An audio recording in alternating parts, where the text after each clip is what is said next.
Peu importe la caméra qu'on utilise. J'ai tourné des films que nous avions tournés un petit peu comme ce film-ci. Je ne crois pas que la technique utilisée change grand-chose. Il y a des formats différents de toute façon qu'on peut utiliser. Nous, on avait voulu travailler avec le numérique pour donner une sorte de texture différente. Ce qui compte surtout, à mon avis, c'est la manière de filmer. Ce qu'on fait, y compris avec l'éclairage. Factory Records, ça s'appelle Red Sellers maintenant. Ça existe. Et il y a une nouvelle révolution de la jeunesse. Ce qui m'intéressait dans le film, c'était que j'étais très contre pendant 2 heures.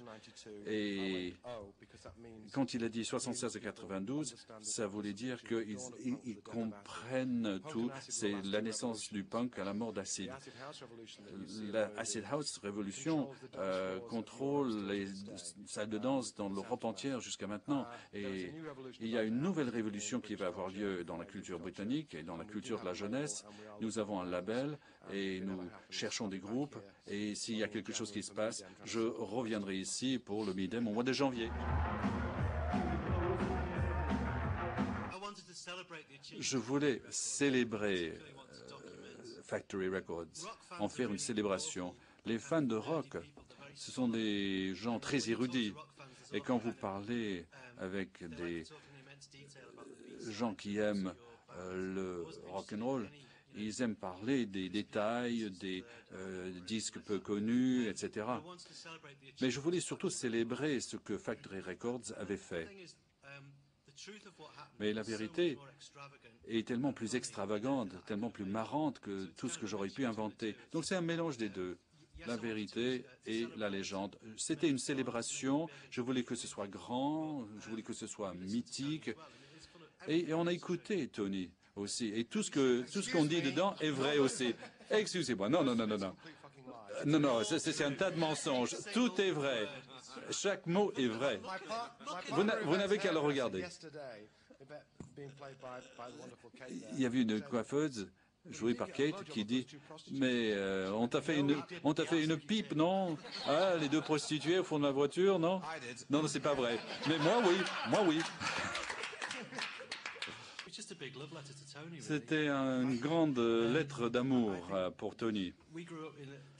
Nous, on a grandi à une époque où Margaret Thatcher était à la tête de la Grande-Bretagne, et c'était une époque vraiment méchante, mesquine, et il y avait une beauté, certaines beautés torturées qui continuaient à brûler grâce à Tony. Et je voulais le remercier d'avoir rendu mon adolescence plus amusante, plus gaie que ça ne l'aurait été autrement.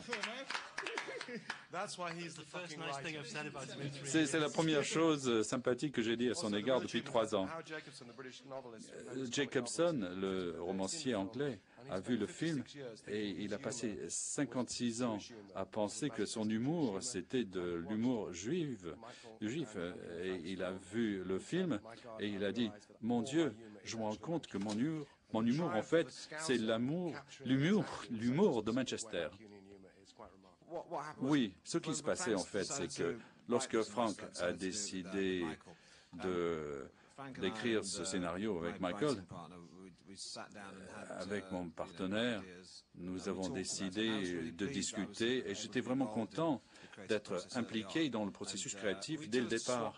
Et on a échangé des anecdotes. Je viens de Manchester et j'avais un rapport personnel avec la ville de Manchester. Lorsque Tony était à la télévision, je connaissais les groupes dont il s'occupait à partir de la fin des années 70. Donc j'ai un rapport personnel avec Manchester. Mais travailler avec Frank, ça voulait dire que Frank est très généreux en tant que scénariste où il fait beaucoup de plagiat. Quand vous lui donniez des idées, il s'en servait.